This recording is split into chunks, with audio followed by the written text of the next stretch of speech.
بسم اللہ الرحمن الرحیم۔ السلام علیکم ورحمۃ اللہ وبرکاتہ۔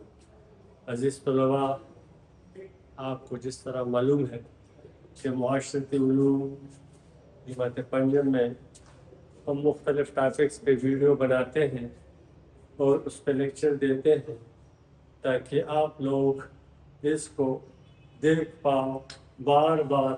جس طرح کلاس میں آپ لوگ کسی ٹاپک کو دیکھتے ہو تو وہ ٹاپک وہ ختم ہو جاتا ہے، وہ آپ دوبارہ نہیں دیکھ سکتے، لیکن ویڈیو میں آپ اس کو دوبارہ دیکھ سکتے ہو تاکہ آپ کے معلومات میں اضافہ ہوتا رہے۔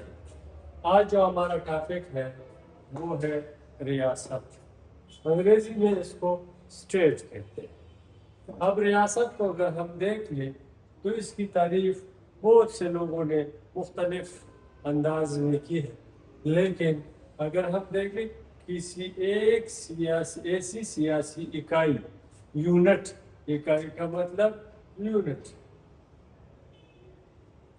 جو جغرافیائی، اب جغرافیائی زمینی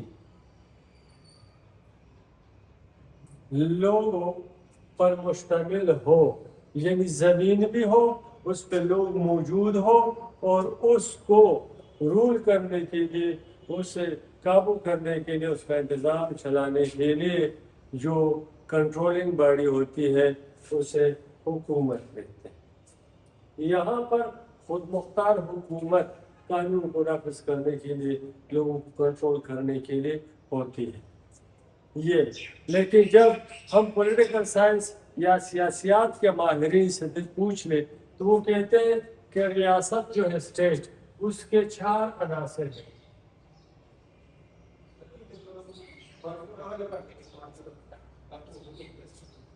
چار عناصر ہیں، ان 4 عناصر میں اگر ہم پہلی چیز کو دیکھ لیں تو وہ ہے آبادی۔ دوسرے نمبر پر جو چیز ہمارے سامنے آتا ہے وہ ہے علاقہ۔ تیسرے نمبر پر جو چیز ہمارے سامنے آتی ہے وہ ہے حکومت، اور 4 نمبر پر جو ہمارے سامنے آتی ہے وہ ہے خود مختاری۔ انگریزی میں اس کو کہتے ہیں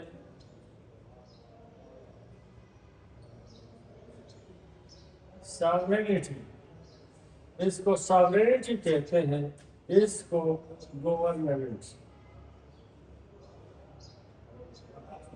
اور انگریزی میں اس کے لیے لفظ استعمال ہوتا ہے ٹیریٹری۔ آبادی کے لیے استعمال ہوتا ہے پاپولیشن۔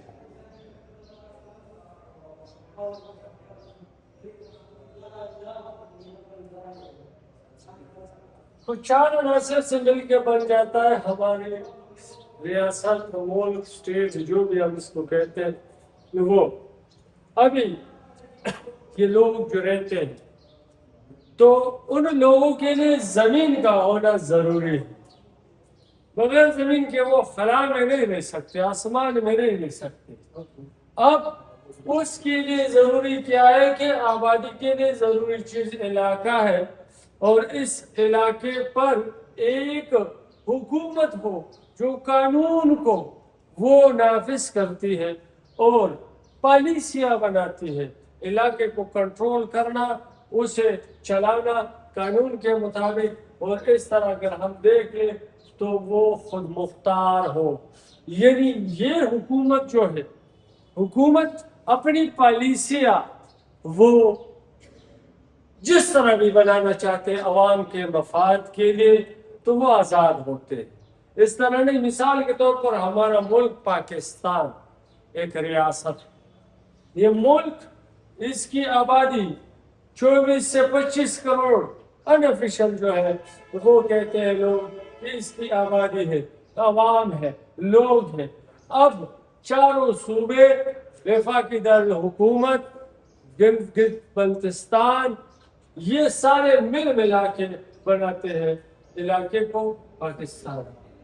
یہاں حکومت ہے، آپ لوگ دیکھ رہے ہو کہ ہمارا وزیر اعظم ہے، اسی طرح صدر ہے، اسی طرح اس کے نیچے اور لوگ موجود ہیں جو مختلف کام کرتے، وزراء، کابینہ اور سامنے جی ہمارا ملک آزاد ہے، اپنے جس ملک کے ساتھ وہ جس طرح کے تعلقات قائم کرنا چاہتا ہے وہ آزاد ہے۔ یعنی اگر آپ لوگ دیکھ لو ہمارے پاسپورٹ پہ لکھا ہوا ہے کہ this passport is valid for all countries except Israel، یعنی ہماری مرضی، ہم آزاد ہیں، ہم اسرائیل کو نہیں مانتے، دنیا کی کسی دباؤ میں ہم نہیں آئیں گے، یہ ہماری ساورینٹی ہے، یہ ہماری آزادی ہے۔ اب ان چار چیزوں کے میں سے اگر ہم دیکھ لیں، ہاں ایک اور چیز، ریاست یا اسٹیٹ جو ہے اس کے مختلف اقسام ہیں، لیکن اس میں سے اگر ہم دیکھیں تو ایک ہے فیڈرل،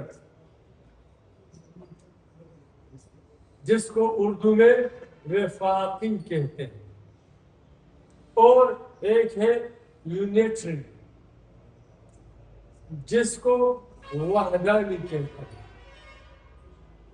اب یونیٹری اور وفاقی یعنی فیڈرل میں فرق کیا؟ ہم جانتے کہ ہمارا ملک جو ہے اس میں مرکز بھی موجود ہے، مرکز، اور ہمارے ملک میں صوبے بھی موجود ہیں۔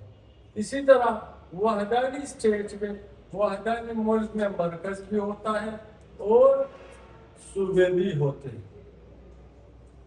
تو یہاں پہ distribution of power federal state میں، فیڈرل کانسٹیٹیوشن میں کیا ہوتا ہے؟ یعنی مثال کے طور پر یہاں اسلام آباد اور یہاں ہمارے پروونسز، ہمارے صوبے میں خیبر پختونخوا، پنجاب، سندھ، بلوچستان، تو ان سب کے اب یہاں پہ پاورز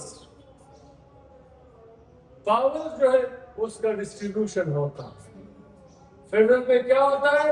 ڈسٹریبیوشن ہوتا ہے، ڈسٹریبیوشن آف پاورز، اختیارات کی تقسیم ہوتی ہے۔ اس میں اگر ہم دیکھ لیں تو کچھ اختیارات مرکز کے پاس ہوتے ہیں اور کچھ اختیارات صوبوں کے پاس ہوتے ہیں۔ مثال کے طور پر اگر ہم دیکھیں مرکز دفاع کا کام کرتا ہے، آپ لوگوں نے صوبوں میں کبھی نہیں دیکھا ہوگا وزیر دفاع، کیونکہ دفاع کا کام جو ہے وہ مرکز کا ہے، اس میں صوبوں کا کوئی اختیار نہیں ہے۔ اسی طرح اگر ہم دیکھ لیں تو بلدیات، یہ جو ناظمین اور چیئرمین وغیرہ جو ہمارے گاؤں میں ہوتے ہیں، ہمارے شہروں میں ہوتے ہیں، اس کو اگر ہم دیکھ لیں تو ان کا اختیار مرکز کے پاس نہیں ہوتا۔ اسی طرح صحت، تعلیم بھی 18ویں ترمیم کے بعد صوبوں کے پاس چلے گئے ہیں، وفاق کے پاس کچھ اختیارات رہے۔ کنٹرڈکشن، تضاد اس میں کیا ہے؟ مرکز اور صوبوں میں، وحدانی میں سارے اختیارات جو ہوتے ہیں وہ مرکز کے پاس، یہاں پر یونیٹری یعنی وحدانی ملک میں اختیارات مرکز کے پاس ہوتے، صوبوں کے پاس اختیارات نہیں ہوتے، اور پورے ملک کو مرکز سے کنٹرول کیا جاتا ہے۔ اگر ہم فیڈرل میں دیکھیں تو وفاقی میں کچھ اختیارات مرکز کے پاس ہوتے، کچھ اختیارات صوبوں کے پاس ہوتے، اور ان اختیارات کو تقسیم کیا جاتا ہے۔ اب یہاں پہ ہمارا ملک پاکستان تو ایک وفاقی مملکت ہے، لیکن دنیا میں ایسا کون سا ملک ہے جو یونیٹری ہے؟ تو اگر ہم دیکھ لیں افغانستان کی طرف تو وہ یونیٹری ہے، اس میں جتنے بھی صوبے ہیں وہ سارے کے سارے صوبے کنٹرول کیے جاتے ہیں، کہاں سے؟ کابل سے۔ جب تک کابل پہ کسی کی حکومت نہ آ جائے، پورے افغانستان پہ وہ حکومت کرے لیکن حکومت اس کی نہیں مانی جائے گی، کیونکہ کابل سے سارے صوبوں کو کنٹرول کیا جاتا ہے۔ آپ لوگوں نے دیکھا اشرف غنی کی حکومت جب تک تھی کابل پہ، طالبان آدھے سے زیادہ افغانستان پر قابض ہو چکے تھے، لیکن اس کی حکومت کو کسی نے مانا نہیں تھا۔ تو اس لیے یہاں پہ جب کابل کو وہ قبضہ کر دیا گیا تو ہوا کیا؟ طالبان کی حکومت. اب ہمارا ٹاپک جو ہے وہ یہی تک ہے، انشاءاللہ نیکسٹ کلاسز میں ہم بتائیں گے. لیکن آپ لوگوں نے 5 نام لکھنے ہیں ان ممالک کے جو وفاقی ہو اور کیوں وفاقی، وفاق میں اختیارات کس کے پاس ہوتے ہیں. اسی طرح آپ لوگوں نے لکھنے ہیں 5 ان ممالک کے نام دنیا میں جن کے یونٹری یعنی وحدانی. Thank you beta.